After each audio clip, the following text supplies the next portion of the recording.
Bonjour à tous et à toutes, bienvenue à Radar, votre émission mensuelle qui relate les activités culturelles à venir dans la région. Ici votre animateur Benjamin Granger et je suis très enthousiaste de vous présenter le mois de mars qui annonce l'arrivée du printemps.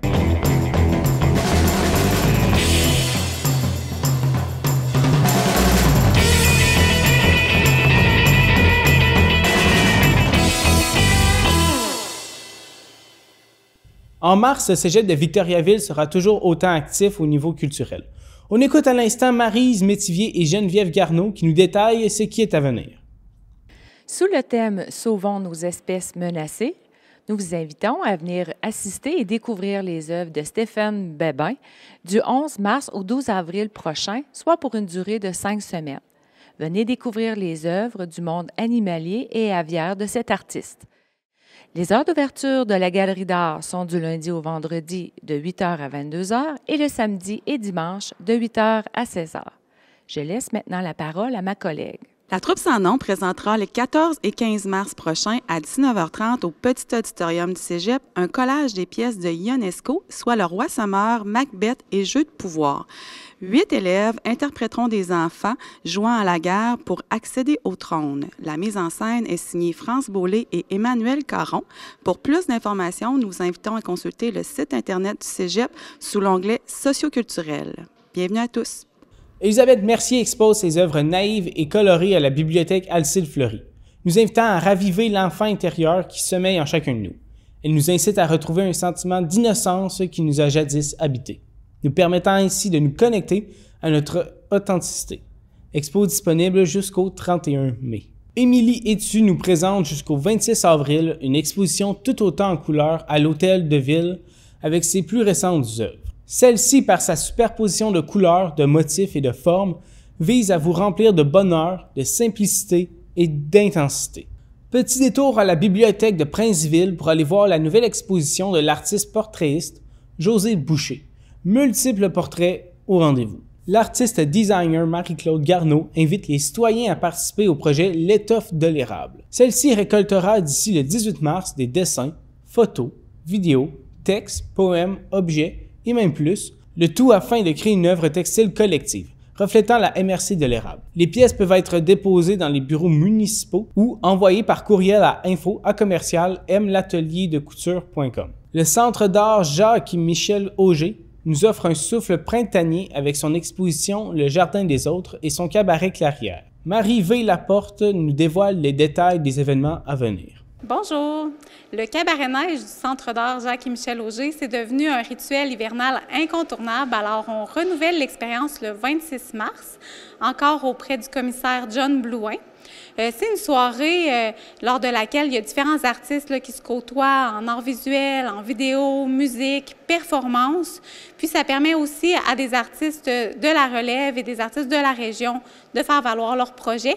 C'est vraiment une soirée unique en son genre parce qu'elle se tient dans le studio Monique Bourgeois et sur la terrasse aussi du Carré 150 à l'extérieur. Par la suite, à partir du 29 mars, on accueille l'artiste d'origine iranienne Anaïta Nourouzi avec la commissaire Ariane Plante. Les installations d'Anaïta Nourouzi vont souvent intégrer plusieurs médiums comme le travail du verre, la vidéo, la photographie. Et dans le cadre de cette exposition-là, elle aborde la migration des plantes, des végétaux, pour faire un parallèle avec le colonialisme. Donc, c'est des rendez-vous artistiques à ne pas manquer au Centre d'art Jacques-Michel Auger en mars. Plusieurs spectacles permettront de bien commencer la nouvelle année un peu partout sur le territoire. C'est le 14 mars que Gate Boucher, artiste bien connu dans l'érable, proposera un spectacle acoustique lors de la soirée micro-concert à la bibliothèque de Princeville. Le 21 mars, toujours sur cette même scène, il y aura un spectacle intime de Douglas Capletto. Le conte sera aussi de l'honneur avec une performance de Sophie Boissonneau le 28 mars. La maison musicale de Warwick vibrera sous des airs romantiques, mais également de jazz, avec ses 2 spectacles prévus en mars. Marc Doyon nous les dévoile à l'instant. À la Maison musicale en mars, on reçoit Jean-Michel Dubé, pianiste, qui vient nous faire Élan romantique. Le 17 mars 2024, à 14h30, il va venir nous faire de la musique romantique, du Liszt, du Brahms, du Schubert, mais surtout du André Mathieu, pianiste montréalais trop méconnu. Ensuite, le 30 mars 2024, à 20h, le trio Lorraine Desmarais qui vient nous présenter Street Beat Blues avec Alec Walkington à la contrebasse et Camille Bellil. On vous attend à la maison musicale. Les scènes parallèles de Victoriaville foisonnent en spectacles variés. Un show métal sera présenté au Clandestin le 29 mars à 19h, avec la soirée No King on This Tour. De son côté, le Cactus fera le lancement d'albums du groupe The Bedroomers, avec comme première partie le groupe Logis. Toujours au Cactus Resto Bar, les amateurs de punk rock seront comblés avec le show de l'arrivée du printemps.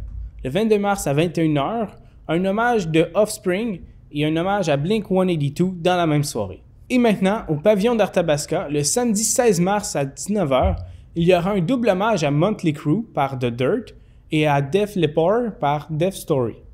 Toujours au même endroit, c'est mercredi 27 mars qu'Étienne Drapeau présentera ses chansons marquantes ainsi qu'une conférence musicale. Ce sera l'occasion pour l'artiste de partager sa philosophie de vie axée sur la gratitude et la pensée positive.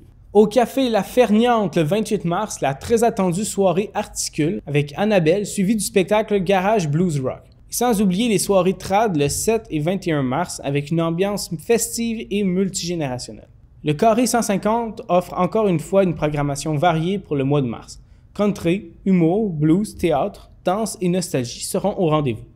Entre autres, le tant attendu spectacle Projet Polytechnique, qui retournera tous les pierres pour mesurer les conséquences du féminicide de la Polytechnique.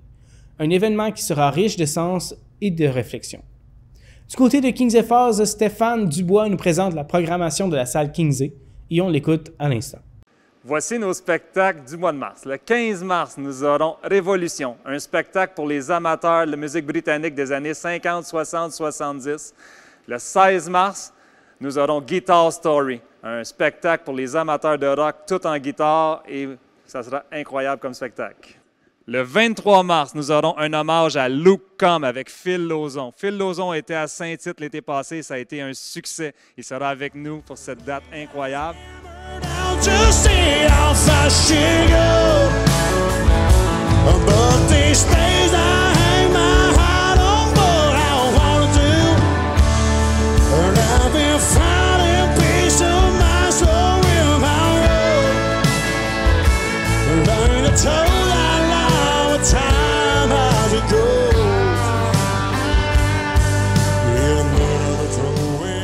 Le 29 mars, nous aurons un hommage aux Cowboys fringants, un spectacle avec une dizaine de musiciens sur la scène qui nous fera vivre les meilleurs succès de ce groupe mythique du Québec.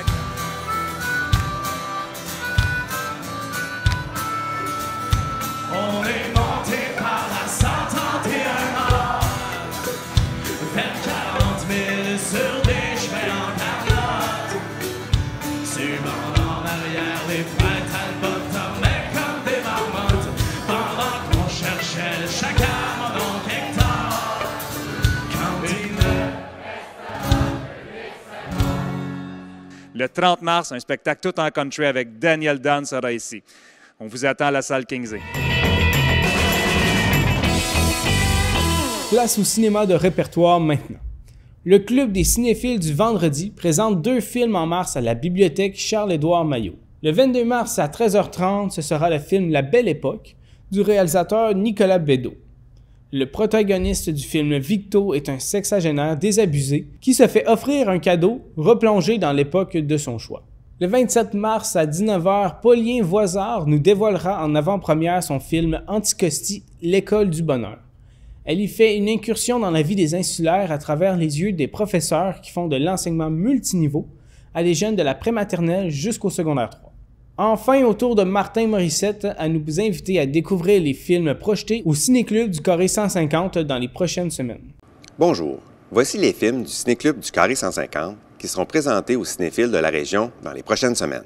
Tout d'abord, le surprenant et original premier long-métrage de la réalisatrice Ariane Louis XVI, Vampire humaniste cherche suicidaire consentant, sera à l'affiche le 18 mars prochain.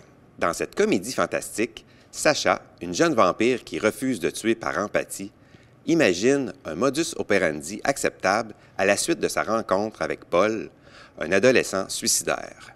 Plus proche de la famille Addams que le Dracula de Bram Stoker, ce film rempli de dialogues réjouissants, d'humour noir et d'un esthétisme kitsch vous plaira sûrement. T'as quel âge? 68. En ce cas, t'as vraiment pas l'air de 68 ans. Y a pas quelque chose que t'aimerais faire? Hein? Une dernière volonté.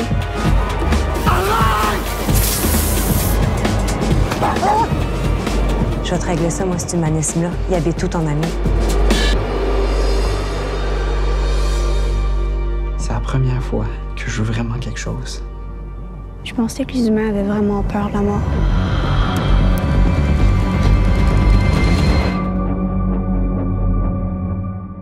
Suivra, le 25 mars, le drame sentimental français La Passion de Dodin Bouffant, du réalisateur Tran Anh Hong.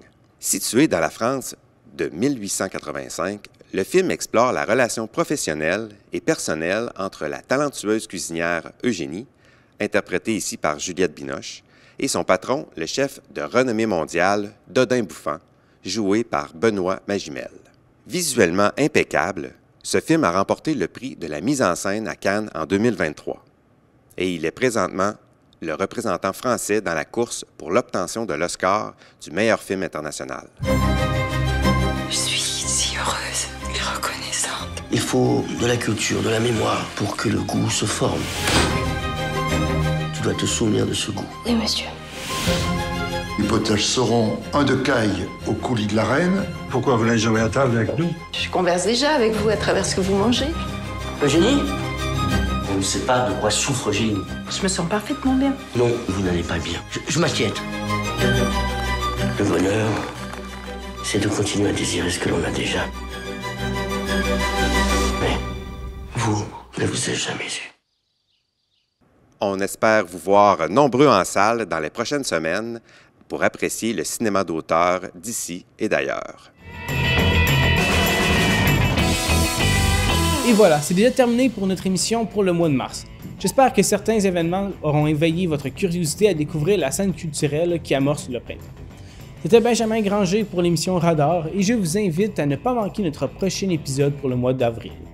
D'ici là, savourez les beaux événements culturels à venir.